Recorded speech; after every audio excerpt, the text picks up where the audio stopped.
warahmatullahi wabarakatuh. Selamat pagi, dan semoga anda sihat-sihat saja berada di rumah, kerana kita sekarang berada dalam tempoh pergerakan terkawal yang mana telah diarahkan oleh kerajaan supaya kita berada di rumah, supaya kita dapat kuarantinkan ataupun kita dapat memutuskan rantai COVID-19 yang sedang melanda negara kita. Okey, tapi apa yang saya nak katakan lebih lagi pada hari ini ialah bagaimana anda boleh jimat elektrik semasa kita berada dalam tempoh kawalan pergerakan ini. Okey, yang pertama, jika anda tidak menggunakan sebarang alat elektrik, contohnya TV, kipas, lampu, aircon di dalam satu-satu bilik atau sebagainya, anda perlu tutup dulu switch tersebut, sebab anda tidak berada dalam bilik tersebut ataupun anda tidak berada di ruang tersebut. Jadi ini menjadi satu pembaziran tenaga elektrik yang mana akan menyumbang kepada bil TNB yang meningkat. Jadi kalau anda tidak gunakan sebarang bilik, sebarang ruang, lampu, kipas, aircon atau sebagainya, anda perlu mematikan lampu tersebut ataupun switch tersebut supaya anda tidak melakukan pembaziran tenaga. Okey, tips yang kedua ialah apabila macam sekarang ni kita berada dalam tempoh PKP, biasanya kita masak kat rumah lah, banyak time, banyak masa kita memasak di rumah. Okey, sekiranya ada makanan-makanan yang panas, yang masih panas yang anda masak tadi, lepas tu anda perlu membiarkannya ia sejuk dahulu sebelum memasukkan ke dalam peti ais untuk simpanan. Sebab apa? Okey, apabila anda ada sesuatu yang panas, anda memasukkan dalam peti ais anda, ini akan menyebabkan peti ais tu dia akan sense hawa yang panas di dalam peti. Bila peti ataupun sensor peti tersebut detect ada kepanasan di dalam peti tersebut, jadi dia akan sensor tersebut akan detect ada satu hawa panas dan akan menyebabkan kompresor lagi bekerja keras. Apabila kompresor bekerja keras, ini akan menyebabkan peningkatan tenaga. Dia akan drag tenaga daripada TNB untuk menyejukkan peti tersebut. Jadi anda perlu mengelakkan makanan panas terus dimasukkan ke dalam peti ais. Itu tips yang kedua. Okey, tips yang ketiga. Biasanya memang daripada dulu lagi ataupun memang kebiasaan kita, bila kita charge handphone, kita akan tinggal overnight sebab esok pagi kita nak guna. Okey, kalau ini anda boleh cuba elakkan sebab anda berada di rumah sekarang. Kebanyakan time PKP berada di rumah. Okey, kalau ada laptop ke telefon ke yang anda tidak perlu sangat untuk overnight punya charging, jadi anda cuma charge and then apabila anda nak tidur, anda matikan. Esok sambung charge balik, sebab apabila bateri itu penuh, sebenarnya itu bateri tersebut takkan melebihi 100%. Jadi apabila dia penuh, masih ada tarikan tenaga daripada TNB sebab switch anda masih terbuka. Jadi anda perlu menutup sebelum anda tidur, charger handphone, laptop dan sebagainya.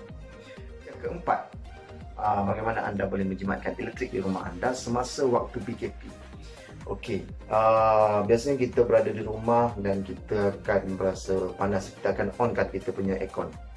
Okey, apa yang anda perlu lakukan ialah anda setkan temperature aircon anda antara suhu 22 degree Celsius hingga ke 25 degree Celsius. Kenapa? Sebab negara kita Malaysia ni panas, kan? Cuaca di luar tu memang panas. Apabila anda setkan contohnya lebih rendah daripada 22 degree Celsius ataupun darjah Celsius, sebenarnya kompresor terpaksa bekerja lagi kuat.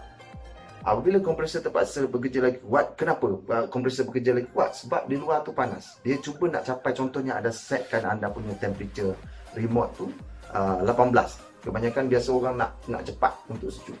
So apabila anda setkan dekat suhu 18 darjah Celsius, ini akan menyebabkan kompresor anda terpaksa bekerja keras kerana cuaca di luar sangat panas. Jadi sebenarnya dia tak sampai pun dekat temperature 18. Paling maksimum yang dia akan pergi adalah 20 degree Celsius.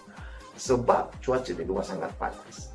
Jadi anda perlu mengelakkan daripada buat lagi rendah daripada 22 ataupun tidak melebihi 25. Tips yang kelima, bila anda onkan aircon anda dalam satu-satu bilik kan, nak tidur ataupun waktu anda tengah buat kerja dalam bilik study anda atau sebagainya, anda perlu menutup rapat bilik tersebut supaya aircon yang anda onkan dalam satu-satu bilik atau satu-satu ruang tidak akan keluar daripada ruang tersebut. Contohnya kita dalam satu bilik, anda perlu tutup pintu, anda perlu tutup tingkap supaya aircon tersebut tidak bekerja keras. Berbalik kepada kompresor bekerja keras. Dalam aircon ni, bila kita katakan untuk save energy, apa yang bergerak adalah kompresor. So kompresor ni kita perlu kurangkan dia bekerja keras supaya ia tidak memakan tenaga daripada TMB yang sangat banyak. Okay, anda perlu tutup tingkap dan anda perlu tutup pintu. Ada setengah dalam market ada jual satu penapis ataupun penghadang dekat bawah pintu. Kalau ada, anda boleh purchase yang itu lagi bermakna sebab anda telah insulate bilik anda, ruang tamu anda ataupun ruang bilik anda dengan supaya hawa sejuk tadi tidak keluar ke tempat lain. Sebab kalau keluar ke tempat lain, kompresor akan bekerja lagi keras. Kita tidak mahu kompresor bekerja lagi keras sebab kita nak jimat elektrik. Okey, jadi itu tips yang ke-5. Tips yang ke-6, apabila anda buka aircon, buka aircon, anda ada tingkap, anda ada ruang-ruang yang terbuka, tingkap apa-apa, anda tutup ia dengan langsir supaya haba daripada luar tidak masuk ke dalam. Setengah rumah ada tinted dekat tingkap tersebut. Jadi itu lagi berkesan. Tapi kalau tak ada tinted, cukuplah dengan hanya memakai langsir. Kalau takkan anda keluar nak arahkan kontraktor untuk memasang tinted dekat rumah anda pula kan. Sekarang ni PKP, jadi anda kena limitkan anda punya pergerakan. Yang ketujuh, yang mana yang terakhir, untuk berkait dengan aircon juga. Bila anda tidur, biasanya kita akan buka sampai pagi, betul tak? Okey, ini kalau boleh anda cuba elakkan untuk menjimatkan elektrik. Kenapa? Okey, apabila anda setkan hanya sampai pukul 3 atau pukul 4 pagi, itu sudah memadai. And then after that, anda buka kipas dekat dalam bilik supaya ia terus menyejukkan. Sebenarnya ia akan terus menyejukkan apabila anda off tu, hawa sejuk di dalam bilik tersebut masih berasa sejuk sampai pukul 7 sampai pukul 8 pagi jika anda insulate okey dalam satu-satu bilik. Jadi anda telah menjimatkan sebanyak 3 atau 4 jam operation hours. Ini sudah banyak untuk satu-satu fan. Kalau aircon tersebut 1.5, ini memang sangat banyak. Anda boleh tengok penjimatan elektrik anda.